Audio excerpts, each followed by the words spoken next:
Құм мен тұз бел ауруынан айықтырады. Бүгінде бел ауырмайтын адам кем емес шығар. Белдің ауруына осындай ағзалардың саулығы да әсер етеді. Негізінде бел ауруларына арқа, омыртқа, құйымшақ, омыртқа арасындағы жарық, яғни грыжа, бүйрек, бұлшықеттің қабынуы, суық тию, дәрумен тапшылығы, семіздік, әйелдерде болатын гинекологиялық аурулар себеп болады екен. Тіпті жайсыз жатып қалған жағдайда да жаяу жүрсеңіз, беліңіз үзіліп түсердей мазасызданатыныңыз рас. Сондықтан да бел ауруының нақты неден пайда болып жатқанын анықтап алыңыз. Ешқандай ағзада кінәрат болмай, тек беліңіз ауырып жүретін болса, мен айтатын ем-домдардың көмегімен аз күнде айығып кететініңізге сенімді болыңыз. Біріншісі сірке суы мен бал. Бір ас қасық бал мен жарты шай қасық сірке суын араластырасыз, қоймалжыңды 40 қабаттың бір жапырағына салып, беліңізге қоясыз. Сыртынан жылы орамал орап, жарты сағаттай жатасыз. Емді күніне 3 рет қайталасаңыз, ауруыңыздан айығасыз. Екіншісі, бір дана ақжелкекті майда үкіштен өткізесіз, оған бір ас қасық қаймақ қосып, мұқият араластырасыз. Дайын болған қоймалжыңды беліңізге жағып, бетіне пленка жапсырасыз. Беліңізді жылы орап, 1-1,5 сағаттай жатасыз. Бұл ем бел ауруына біржолата құтқарады екен. Пияз.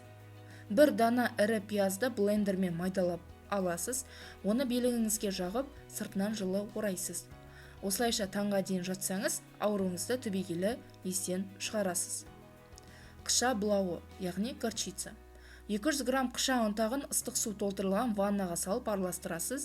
Емдік суы бар ваннада 15 минуттай жатсаңыз, бел ауруынан құтылуға болады. Қыша мен сірке су. 2 шай қасық сірке су мен 2 шай қасық қышаны араластырасыз да, дайын болған қоспаны бірнеше 40 қабаттың жапырағына салып, беліңізге орайсыз. Сыртынан жылы орап жатасыз. Ескерту. Қоспа қышқыл болғандықтан біраз жайсыздық тудыруы мүмкін. Ем үшін кішкене шыдауға кеңес береміз. Құм. Жарты келі құм мен тұз қажет болады. Оны жақсылап қыздырып алып, кенеп қапқа саласыз. Ыстық қапты беліңізге қойып, сыртынан жылы оранып жатасыз. Беліңіз аздап шаншып ауырып бастайды, шамалыдан соң рахаттанып терлетеді. Беліңіз ауырып жүрген кезде тамақтану мәзіріңізге де мұқият болғаныңыз дұрыс. Құрамы дәрумендер мен минералды заттарға бай тағамдарды тұтынуға әдеттеніңіз. Нақтырақ айтқан жағдайда сүт, омыртқаға қажетті кальций элементінің қайнар көзі болып табылады. Анар, яғни гранат, қан айналымды жақсартып, тезірек сауығып кетуге септігін тигізеді. Жұмыртқа.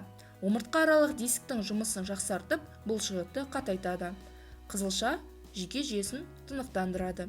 Бұған қоса күнде аш қарынға 2-3 тіс сарымсақ жеуге де әдеттенгеніңіз абзал.